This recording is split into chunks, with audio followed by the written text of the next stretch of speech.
Starting off first with the Indian head penny, the 1 cent coin from 1900, 120 years old. Alright, so this coin has been broad struck, which we'll see around the rim of the coin. Now the coin does have damage, so it's not in great condition at all, and that's why it only sold for around $12, even though it does have that mint error. Had it been a much higher grade and better condition, it would have sold for a lot more money. Now here is a really valuable coin. This is a 1900 Indian head 1 cent coin that was double struck. So, you know, the error kind of speaks for itself. You can see that very visibly in the images displayed there on the front and the back of the coin, the obverse and reverse. That's why this coin sold for over $1,700. Nearly $2,000, and it does have that mint state 60 red brown grade. Now here's a different example of a double strike. 1900, same year, double struck. We'll see that at the top of the coin. Second strike is 80% off center, graded at a good 6. So a very low grade. The coin grading scale goes up to 70, 70 being the best. This is only at a 6.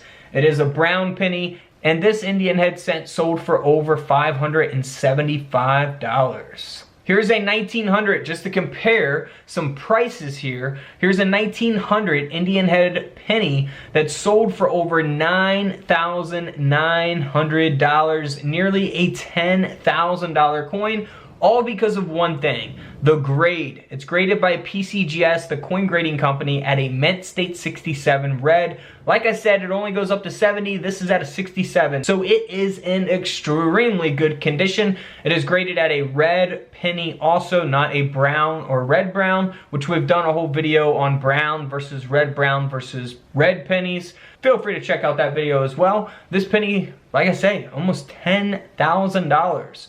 Now here is a mint error taking place on a Indian head penny from 1900. It has an obverse lamination. So we'll see that lamination taking place there on the front of the coin. You'll really see it there over the word states on the left side of the coin. And it is graded at a mint state 62 brown by NGC. This penny ended up selling for over $220.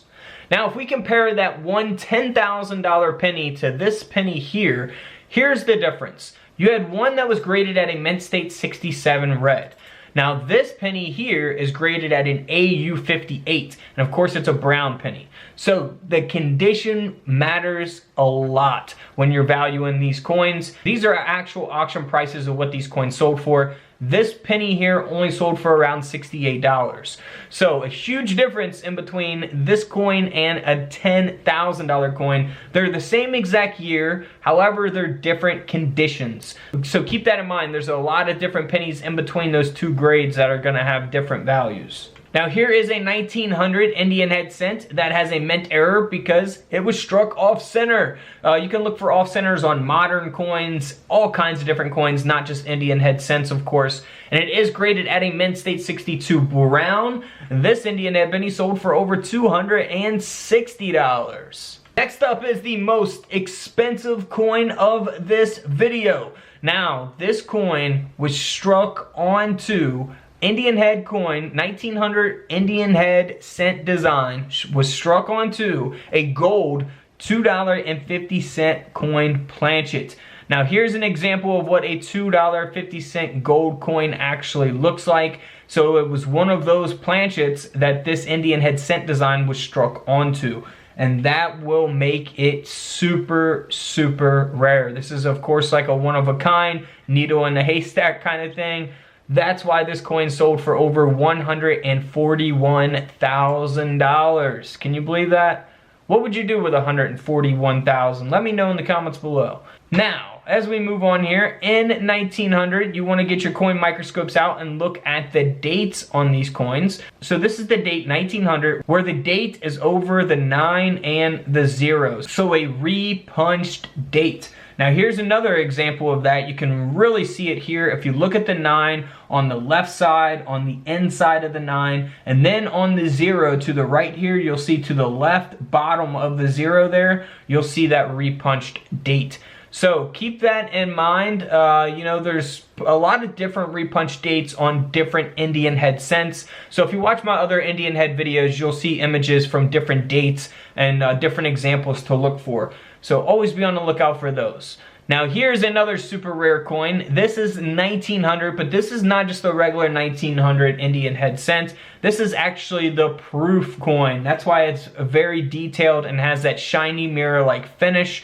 And this coin is graded at a proof 67 red cameo. I mean, that is a very, very good condition coin. 120 years old, can you believe that? This coin sold for over $17,000. Unreal. Now we showed you guys the repunch dates. Here's an example of that coin that actually sold at auction. So 1900 Indian head cent, graded by PCGS at a very good grade, mint state 65, red brown. So good grade for a coin like this. It has that repunch date, and because of that and the condition, this coin sold for over $300. Now in 1900 they made 66 million of these coins. So keep in mind, they're not rare in terms of how many they actually made, but they can be rare based on the condition and if the coin has any types of mint errors or things like that. Now if we go here to the bottom, you'll look at the 1908S. I've done a video on that coin, and the 1909S, the last year that they made the Indian head cent. You see that they only made 1.1 million of the 1908S. And the 1909S, they only made 309,000 of those coins. So if you find those, the S mint mark's going to be on the reverse of the coin. Look for those two dates and mint marks. Those are going to be rare, really no matter what the condition is, especially the 1909S. If you find a genuine 1909S, those are going to have value even if it's not in very good condition because of the low mintage, how many they actually made. So super, super key date coins there. So be on the lookout for those. Alright guys, don't forget to subscribe in the middle. Check out the videos to the left of me. And until tomorrow, I'll see you on the comment section below. This is Couch Collectibles, and this is where I disappear.